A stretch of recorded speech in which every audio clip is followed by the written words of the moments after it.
it's very important to have high velocity inside the tube in order to get a better heat transfer.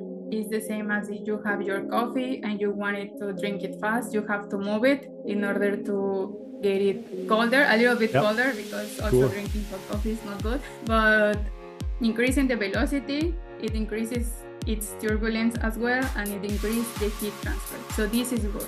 But also it has a limit. Everything has a limit, because if we increase the velocity too much, it also increases the pressure drop and it has an impact in the compressor, in the case of evaporators.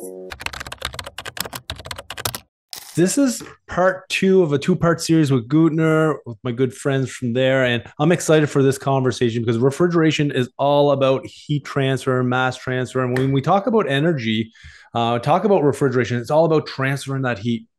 And I'm today with a product expert, heat transfer expert, Tania Herrera. She's a product engineer from Gutner. We met at a bunch of different shows, and she continuously surprised me with the amount of knowledge she has on heat transfer. And today we're going to be diving into some of the fundamentals and basics of each heat transfer, why it's important to know as a technician, as a designer, as an engineer, because this is the fundamentals of refrigeration. We know we have evaporators and we have condensers and we have plate heat exchanger, but we really want to understand what affects heat transfer. And this is what we're going to be diving into today. Tania, welcome to the Refrigeration Mentor Podcast. How you doing? Hi, very happy to be here. Thank you very much for the invitation. I'm so happy you're here because all the conversations we've been having at the previous events we've been seeing each other at is that you're really passionate about refrigeration. You really know your stuff and you spend a lot of years learning and developing your skills as an engineer. Why don't you talk a little bit about your background? Yeah, sure. Well, I studied food engineering in Mexico City, which is very similar to chemical engineering, but focused in the food process. But I decided to be trained and to be expert in refrigeration side. So the last semester I took a subject which was very related to refrigeration. And then I had the opportunity to enter to work in Gutner as an application engineer. So I was working in Mexico. I worked in Mexico for about almost 5 years, and I was very close with the factory and production. So that's very helpful in order to understand how everything works. And I recently moved to the US last year, and with a new position as product engineer and key account. Awesome. Yeah, that is wicked. And this is the journey of refrigeration, right? You start somewhere, you invest in yourself, and definitely a manufacturer like Gutner, there's so much to learn. I've been through some trainings, and it's continuous learning with these manufacturers who are really developing and pushing the boundaries with the technology that you have. Let's dive into some of the basics of what heat transfer is all about. Okay, so first, it's the basics as we already mentioned. So for instance, what is heat transfer? So heat transfer, the basic, what I can see is the flow of heat, which is also known as thermal energy, because it's an energy between objects. So it always will go from the warmest one to the cold one. So for instance, I remember when I was a little kid and I got the door of the fridge open, trying to decide what to have for dinner. And my mom always yelling like, close the door, you will get, the cold will be out of the fridge. But actually it's the opposite, because the outside air has a bigger temperature, so it will enter to the fridge. So the cold won't go away. So it's the opposite. But so there are also 3 mechanism of heat transfer. So we have conduction, convection, and radiation. And for instance, the conduction is between solids because the heat is transferred through physical contact. So for example, when you hold a metal handle on a hot pot, the heat from the fire will eventually travel up to the handle and make it too hot to hold it with your hands. Yeah. So that's a conduction, just direct contact. And we also have convection, which is the heat transfer between gases and liquids.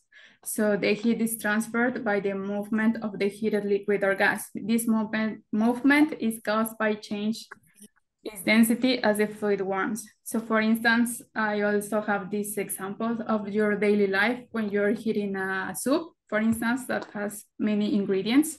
If you collocate it in your oven, it will get warm, of course. But if you start to move it, it will be warmer sooner than later. Yeah. Sooner than if you don't do it. So that's an example of convection. There is two types, natural and forced convection. So the one that you are moving the soup is forced one because you are applying a force into it to make it faster. Natural will be if you just leave it that way to get it warmer. And lately we have radiation. So the heat is transferred through radiant energy, which is similar to light, like the sunlight that we received. If it's cold winter and we just want to get warm, we just stay outside and try to get some sunlight, right? So that's an example of radiation. And another example would be the microwave. Yeah. Yeah, see, these are great examples, but all of these things can be a part of refrigeration, all these different types of heat transfers, conduction, convection, and even radiation type. Yes, of course. As I'm going to mention more about it in the next slides. The application of refrigeration. And for instance, we also have different types of heat. So we have latent heat and sensible heat. And this is very important in heat exchangers and also in refrigeration. So sensible heat is literally the heat that can be felt. It's the energy moving from one system to another that changes the temperature rather than changing its phase. So this one can be measured with a thermometer. And for instance, we have refrigerants that doesn't have a phase change. So these ones work under the principle of sensible heat. For instance, when we have air coolers that will work with glycol, we will have an inlet temperature and an outlet temperature. But the refrigerant will enter liquid and the outlet will be also liquid. So this is just a temperature difference. And we also have latent heat. And latent heat is the heat transfer required for an object to have a phase change without changing the body's temperature. So we also have refrigerants that works under this principle, which could be, for instance, ammonia, or also CO2, that we have the evaporators. So that's why they are called evaporators, because the refrigerant will evaporate. It will enter liquid and the outlet will be gas, but the temperature won't remain constant, because on the evaporator we have latent heat and sensible heat. Well, if it's direct expansion, because we want a superheating at the outlet in order to make sure that the compressor won't have any liquid, and also to the thermostatic expansion valve work. So that's what we have to. Also in the condensers, for instance, we also have sensible heat, because we have the superheated vapor from the outlet of the compressor will enter to the condenser, and in order to condensate, first it needs to decrease its temperature until we reach the saturation point, and then it will start to condensate, to have a phase change from gas to liquid, but at a constant temperature. I had such a hard time when I was first learning about refrigeration, about latent heat. Like, I understood sensible heat very well, but when I was first starting out, latent heat just didn't get to me. It didn't understand because I couldn't see it. You know, I could put my temperature probe on a pipe and then I could see the temperature change. I'm like, oh, the temperature is changing. But I could not visualize when I first started out inside that evaporator coil or the condenser, like an evaporator starting to boil off. And that's where latent heat is starting to happen. Did you have that when you first started to learn about thermodynamics? Yes. Also, for instance, I also confused latent heat with sensible heat, because sensible heat is the one that we have known all of our lives, because we can measure it with a thermometer, right? But latent heat, yes, I didn't know an example of that. I just know that latent heat, it ends with T, so I can say constant temperature. So yes, it's that one. Yeah. But yes, until I was in college and we have an experiment with an evaporator with gas, then I realized that at the temperature it was constant, but it's something very difficult to see in real life. For an example, an example could be when you're boiling water, but you're not holding a thermometer in the boiling water, right? Because the vapor, it's hot. Yeah. It's 212 degrees in Fahrenheit. Yeah.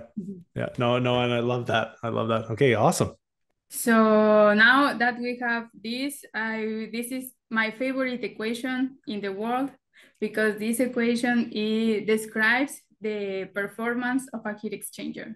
So every heat exchanger follows this equation. So its capacity equals the overall heat transfer coefficient that multiplies the heat transfer area, that also multiplies the LMTD, which is the main temperature difference between the fluids. On the following slides, I will talk about more in detail about them. And here we can see that it's a proportional relation or direct relation, which means that if I make one smaller, the capacity will decrease. And also if I make one of them bigger, the capacity will increase. But also in real life, sometimes it can happen that one of them was decreased. Like for instance, here I decrease the LMTD, so the capacity drops. And an example of this is when we have a condenser and the ambient temperature rises, because the LMTD in a condenser will be the difference between, well, the LMTD difference between the air and the condensation temperature. So if your ambient temperature increases, then your LMTD will decrease and you will have less capacity.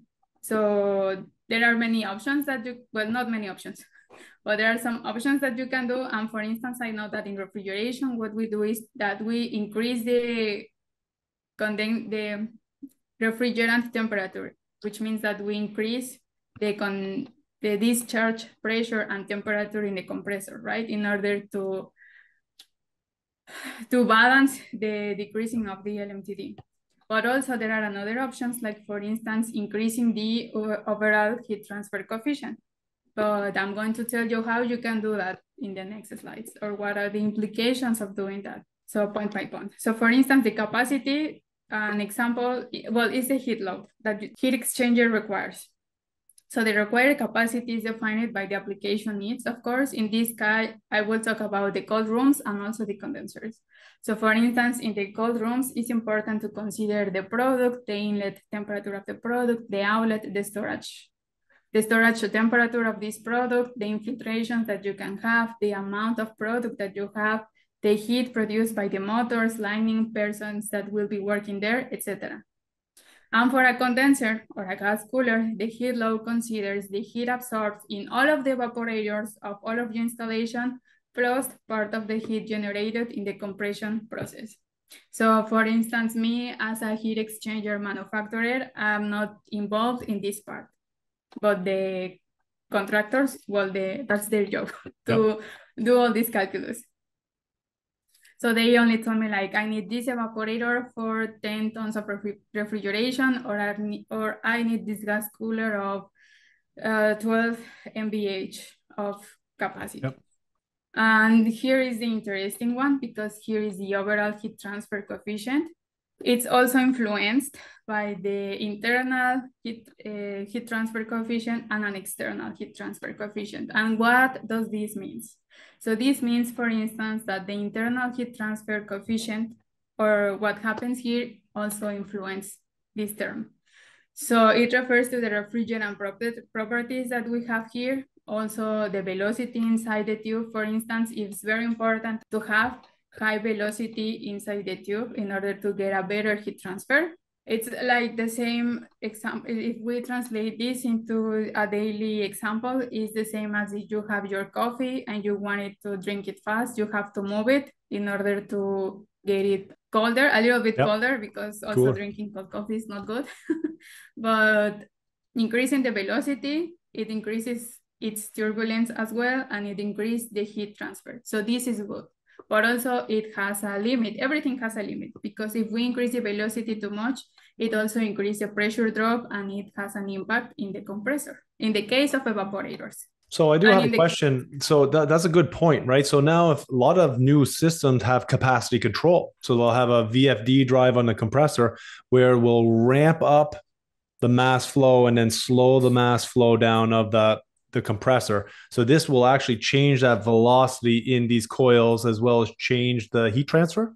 Well, yes, because I think that everything is connected. So what happens in one item, it will impact the other one. Yeah. So Yeah. in So this and case, it's something really good to understand because when you go into, and I've been doing a lot of compressor training lately. So you go in and you change the mass flow, you would see the thermal heat transfer of that system. If you're doing a package system, you'll see that start to change. So the total heat of rejection. So as you start to change the capacity of that compressor, which is pretty cool to watch. yes, and something also important that I want to mention is that, for instance, we want also that the refrigerant covers the whole wall of the tube. So that's why we also need high velocities, because if the velocity is too low, then we will have a separation, because at the end of the day, we have a mixture of phases in the tubes, because we have a phase change. We have liquid and gas. So if there is no high velocity, the gas will go up and the liquid will go in the bottom, and then we will only have heat transfer in the bottom. Well, in the case of the evaporators, well, also in the gas coolers, but in the gas coolers will be the opposite. Yeah. Well, sorry, condensers. Yeah. So that's and that also very makes important. sense. So you have, as that is flowing through a coil, just say if we're talking about a coil, so the copper pipe or stainless steel is going through, that takes into account all the surface area around the tube plus within the tube as it's going through. Yes. Yeah, awesome.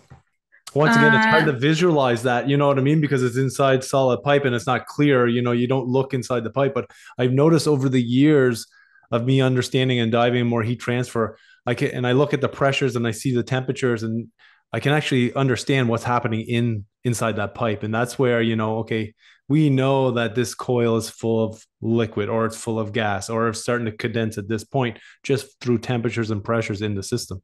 Yes. So well, I will show you a picture later that also will describe this better. That we want the liquid to surround all the wall of the piping. I love that. So that's on the internal heat transfer, and now we have the external heat transfer. Yep. So this refers to the heat conductivity of the materials, and this is also depends of the application, of the needs of your application. For instance, if you have a condenser or a gas cooler that will be installed in a coast area, we strongly suggest you to consider fins with a coating. Yeah. Because the saltness of the environment can cause corrosion in the aluminum fins, and you will have a short life in your heat exchanger. But if you consider a coating, the heat conductivity of this fin will be less or will be smaller than the one that doesn't have a coating. But I mean, it's something that we have to deal with, and it's very important to consider. Yeah. Also, if we are talking about the evaporators, for instance, if we have smoking rooms, the chemicals that the industry use for these kind of applications are corrosive with some metals, and that's why we need to consider stainless steel or special coatings in order to avoid that. But yes, I mean, the capacity, if we compare one heat exchanger without a coating, well, coating and not coating, the one with coating will have less capacity than the other one. Yeah, so in that case, I guess you would have to design it a little bigger. You'd have to have more surface area, for an example, with a coating one versus a non-coating one. But you need it. I've seen so many on the coast where it's just the tubes. There's nothing left because it just corroded all the fins off, and it's just the tubes pretty much left. So it's important to have that in certain areas, those corrosive areas. So that's great to know. Yes, so this is something very important to take into account for the external or overall heat transfer coefficient, because it affects this part of the equation. And another thing that also takes part on this is the air, as we are talking about a fin heat exchanger, because we have a motor that will put air through the coil. So that's how we have the heat exchange, because it's between the air and the refrigerant inside of the piping, right? So also it will be good to have high velocities in the air, good turbulence in the air, and we make sure to have this with our fins, because the fins are not just plain metal sheets. They have like corrugations that will increase the area and also will increase the turbulence of the air while passing through the coil. So this is also very important, but of course it also has its limitations, because more air will mean that you will need a bigger motor. And bigger motor will mean that you will have a higher power consumption, right? and the customer will be reflected that in their electricity bills. Yeah. But also, if we're talking about evaporators, if they are coolers, this means that we will have water because there is humidity in the air, sorry. And your coil will be cold, right? Because you are cooling something. And when the air touches these colder temperatures, the humidity in the air will condensate and we will have water droplets inside of our heat exchanger. Well, within our heat exchanger. Yep. So if we have high velocity, these water droplets can go and blow out of the room and we can have a problem with products. Or you just don't want raining inside your cold room, right? And I've seen that many times before where not because that necessarily sometimes is from defrost and the defrost timer is not set right or the drip time. And then on the roof, it's all like, it looks like little droplets and drips because the fan's blowing that on there, or frozen droplets because there's an issue with the setup. But with different coils too, this will make heat transfer different. So there's larger coils and smaller coils. Some circuits you want to dehumidify that cold room more, and some you don't. So for example, a meat room, you don't want it to be pulling out all the moisture out of the meat right away. So you'd have more of a humid room versus a dehumidified room. I don't know if I said that right. One of the things that always got me, I didn't really understand, do you need a bigger coil to dehumidify or a smaller coil to dehumidify a room? Can you talk on a little bit on that? Yeah, sure. Well, for instance, what we sometimes can do is that we have our evaporator with its cooling circuit, but also some customers ask us to have we call it reheat circuit, but it's for decrease the relative humidity on the room. So it can be also like within the same evaporator in the same unit. But if the load is too big, then we can have it separately. But usually you also don't want to have a big heat load in your cold room, right? And it doesn't operate like continuously 24/7. It's just short periods of time. Yeah. And that's important to understand. So when you're sizing a unit, I know we're a little off topic here, but this is all about that heat transfer, because you're saying if we have a really wet evaporator, we got a lot of water on that coil, it's going to affect that heat transfer. Plus, we're going to blow that water on top of all the product. So we don't want that. And that will come into the sizing of that system, I'm assuming, and the temperature of the coil itself. It depends on the airspeed. 2.8 meter per second is the maximum where the sputtering is starting. Oh, thank you very much. Yes, that's correct. Yes, we have some limits. So for instance, for freezers, we don't have the problem or the risk to take droplets out of the evaporator. So we can have very high velocities and it will be okay. But for cooler rooms, we have to be very careful with this. So as our colleague Bayrel, I hope I pronounce it correctly, mentions, we have some limits in order to avoid this kind of problems. Yeah. No, and exactly. And these are the things that you need to understand about heat transfer and coils. Excellent. Let's keep going. I'm going to talk about the heat transfer area. In this case, in our evaporators will be, as I mentioned before, the 90% of the heat transfer occurs in the fins. So if we want to increase the heat transfer area, we can always add more fins, but this means more materials. So it means that you will have a more expensive heat exchanger. Exactly. Yeah. But also there are limits, because if we're talking about evaporators, we cannot have many fins. We call it fins per inch. If we have evaporators, there is more likely to have ice formation in it. So we don't want our evaporator to be blocked with ice. So we also have some considerations when we have a freezer. We cannot go maximum that, for instance, 3.2 fins per inch. But if we have a cooler, then we can increase it. It depends on the room temperatures and the evaporation temperatures. But for instance, in the condensers or gas coolers, we can go for up to like 10 or 12 fins per inch. We have restrictions in some regulations, like for instance, in California, we have to comply to California Title 24. For instance, this one doesn't allow us to have more than 10 fins per inch in dry gas coolers. So this is something that we should also take into account. And also, the more fins you have, you will increase the air pressure drop of the air when passes through the coil, And that also has an impact on your fan. And remember that everything that impacts your fan will have an impact on the power consumption. Yes. Yeah. And the cost too, right? The more you have to pull yes, that through, then you get more power in that fan. And now you're increasing the power bill of your customer. So it all makes sense. And then this all comes back to heat transfer, which is super cool.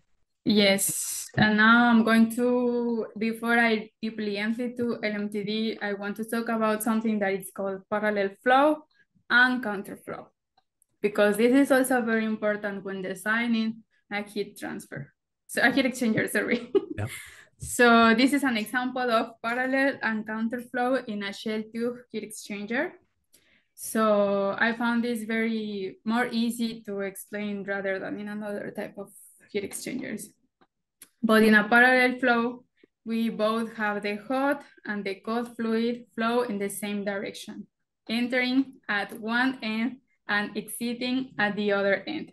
So the temperature difference between these fluids decreases gradually along the length of the heat exchanger. In this graphic, we can see how the temperature difference is getting smaller as it's still flowing. And in counterflow heat exchangers, the hot and the cold fluid flows in the opposite direction. So the fluids enters at the opposite ends of the exchanger. For example, the hot fluid enters at one end while the cold fluid enters at the other end. And here we can see that the LMTD is a little bit more constant while considering this.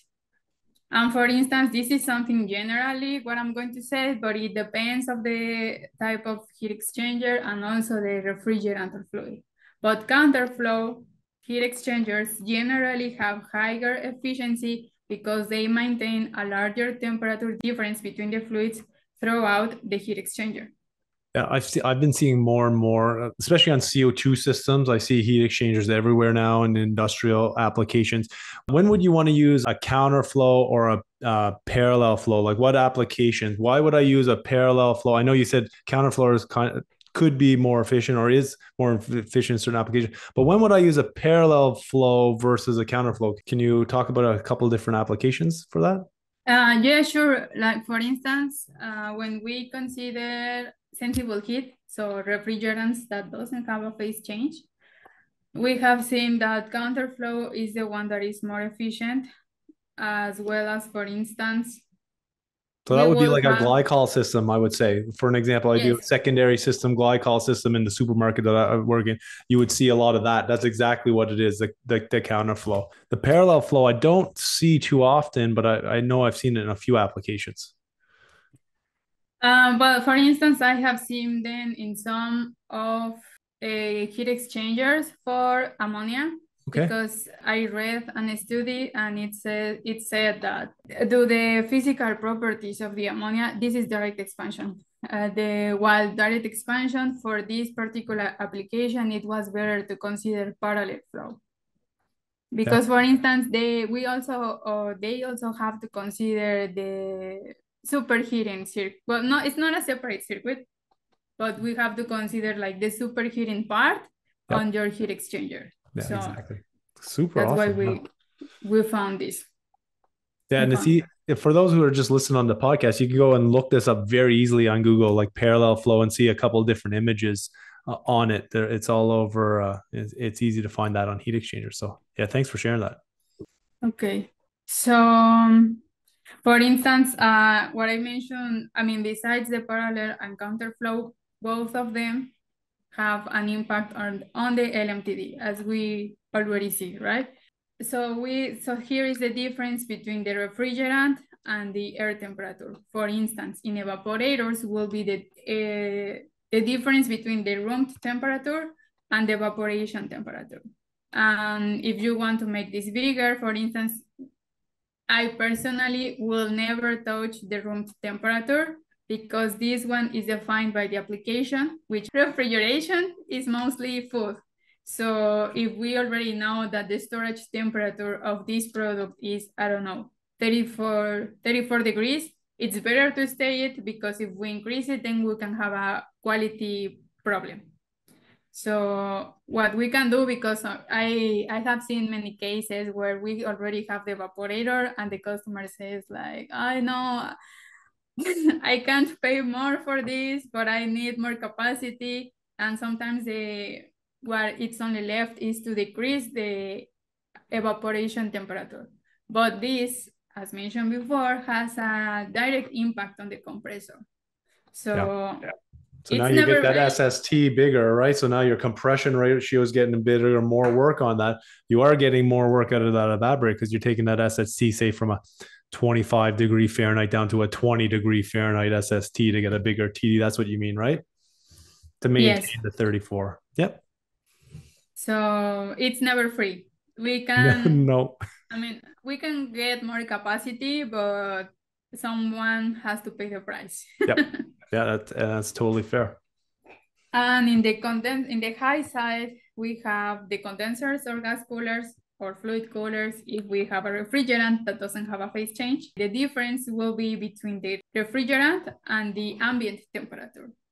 So there are some technologies that help us to decrease the LMTD in order to improve our heat exchanger. So for instance, well, the one that you can see here in the picture is a dry gas cooler, but sometimes we can add a spray system underneath that will spray water, and that will help us to decrease the ambient temperature before touching while touching the coil.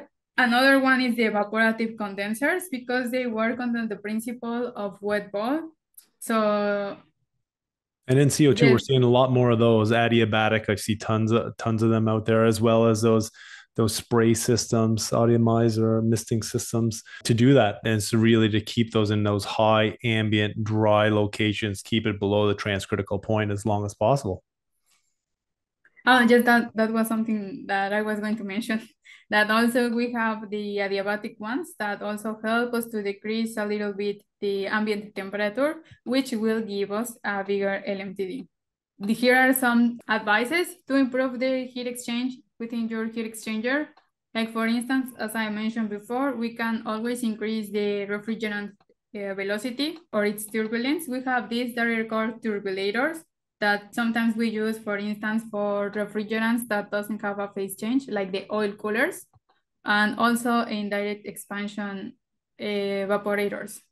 Or I mean, we can't fill all our heat exchanger with these turbulators because this also increases the pressure drop of the refrigerant. So these would actually be, these would be actually in the tubes in certain locations because, yes. Okay, cool. I think I've seen that before, but it's coming back to me now. So that's cool. And so this here will just start to slow it down a bit. But like you said, if you put that in every pipe, that would have a massive pressure drop along your system. Yeah. So, I mean, it has its limits. Also, we can increase the passes. By increasing the passes in your heat exchanger, you will increase the refrigerant velocity. But of course, if you also increase too many passes, then you will have a high refrigerant pressure drop and your compressor will pay for that. Yeah, we'll pay heavily for that. Yes. And actually, when you have a really high pressure drop, the performance doesn't improve. So in a very like a space where we can increase the passes and we will have a better performance. We can also, I mean, I'm talking about velocity. We can also increase the air velocity, but as mentioned before, it has its limits, talking about evaporators or talking about condensers, because we can have the water droplets carried out of the unit, or we can also have more power consumption in the case of condensers or gas coolers. And you will just I want to add for about counterflow and parallel flow. Parallel flow is suitable also for evaporators fluided, for ammonia fluided evaporators. Can be used any direction of the air, even counterflow and even parallel flow. You get almost the same capacity. Excellent. Yes, it depends of the application, and also, yes, as mentioned, the refrigerant. The properties of the refrigerant have a significant impact on this type of things and the circuiting and everything. Thank you very much. So yes, it's increasing the velocity. What do I have here? This one is the one that I wanted to talk about you before. When I was talking about the liquid flowing through the wall of the piping. So for instance, some heat exchangers manufacturers have these special tubes that I don't know if you can see them, Yep. but they have like a grooved surface. I don't know how you call it in English. Yeah, I know, grooved inside all the perimeter of the internal diameter of the pipe. So, and some are straight and some are on an angle. So that must mean something different. This is very important because it helps us to increase the velocity and also help us to increase the turbulence. So for instance, in a condenser, these ones are very common to be used because in a condenser, we have the inlet is gas and in the outlet is liquid, right? But in the middle, we have a mixture of that. So we want the waters to be flowing through all these mini channels.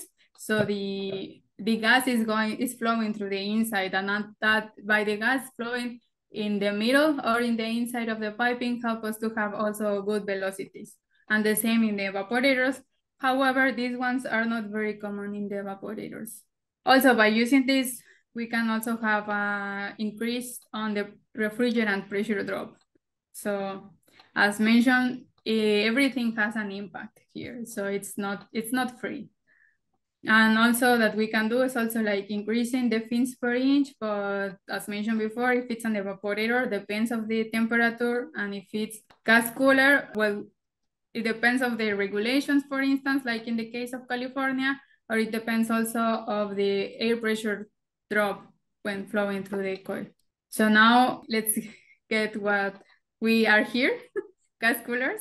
Yeah. So we know that the primary function of a gas cooler or a condenser is to transfer heat from the refrigerant to the ambient or a cooling medium, depending on the heat exchanger, in order to condense or decrease the temperature. So for instance, if we have a refrigerant that doesn't have a phase change, well, we will decrease its temperature. If we have another type of refrigerant, well, we have a phase change. And for instance, the convection is the method by the heat transfer between the refrigerant and the cooling medium in the gas coolers or condensers occurs primarily through convection, because the hot refrigerant releases heat into the cooler medium as it flows through the coils or tubes of the gas cooler or condenser. Yep. And also we have a little bit of conduction because within the walls of the heat exchanger tubes of or coils, the heat is transferred through conduction. But what is special about the gas coolers and the heat transfer in the gas coolers? Well, we know that our gas coolers are part of a transcritical system, right? But the gas coolers won't operate in transcritical operation the whole year. So it will be a condenser some months and a gas cooler some other months. And this is very important to consider because the CO2 has some physical properties while working under the critical point and has another physical properties while working as a transcritical fluid. Like for instance, the viscosity and the density are lower while working as a gas cooler. And this has a very big impact because I have seen that, for instance, if I run a gas cooler, I will have, I don't know, let's say 10 PSI of pressure drop. But while running it as a condenser, the pressure drop will be higher. And this is because of the properties. So this is very important to take into account because it will have an impact on your entire system and also in your compressor. So for instance, some customers... Yeah, so you're saying when you're in transcritical, it's the fluid is less dense? Is that what you said? Or than when in subcritical? That's right? Yes. Okay, perfect. And then the pressure drop is higher in subcritical condenser versus the transcritical gas cooler. That's correct. Okay. And for instance, that's the reason why some of our customers tell us, please give me a gas cooler, but maximum pressure drop of 10 PSI or really maximum 15 PSI, because they already know that when they are working under subcritical, the pressure drop will be higher, and the one, as mentioned before, the one that will pay for it will be the compressor, but it will be the customer's pocket, right? Yep. Because it means more electricity consumption. because when we're in transcritical, it's not a liquid now, and we're not condensing. We're a fluid, so it's a mixture. It's a percentage of gas and liquid inside this fluid, depending on how high you are. But when we go down into subcritical, we're actually condensing, so that turns into a liquid, and it's harder to move that liquid. Is that right? Am I explaining that right? Yes. Okay. And yes, and in the gas cooler, we have sensible heat Yep. because we are only decreasing the temperature. That's right. We won't have a phase change because we are in transcritical state. Awesome. That makes sense. Well, just to add a little commercial, about the adiabatic and the advantage of the adiabatic. This is a video. Give me a second. Okay. The advantage of the adiabatic is that it will help us to work in subcritical operation longer.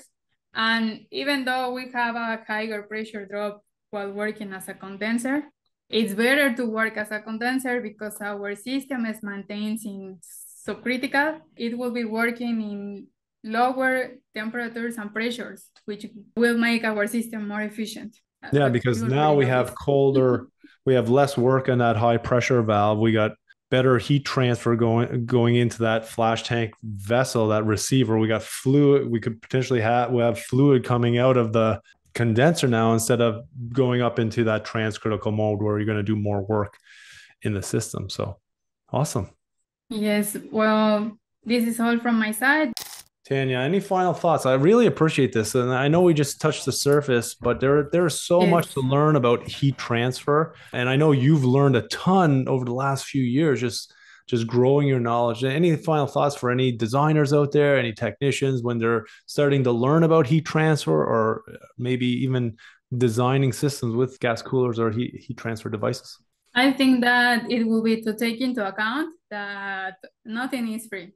That I can give you more capacity, but maybe the size of the equipment will have to increase, which will be more expensive, or that I will have to use a bigger motor that will have a more power consumption, or that I will have to decrease the evaporation temperature in the case of evaporators. So there is always an option, but it's not free.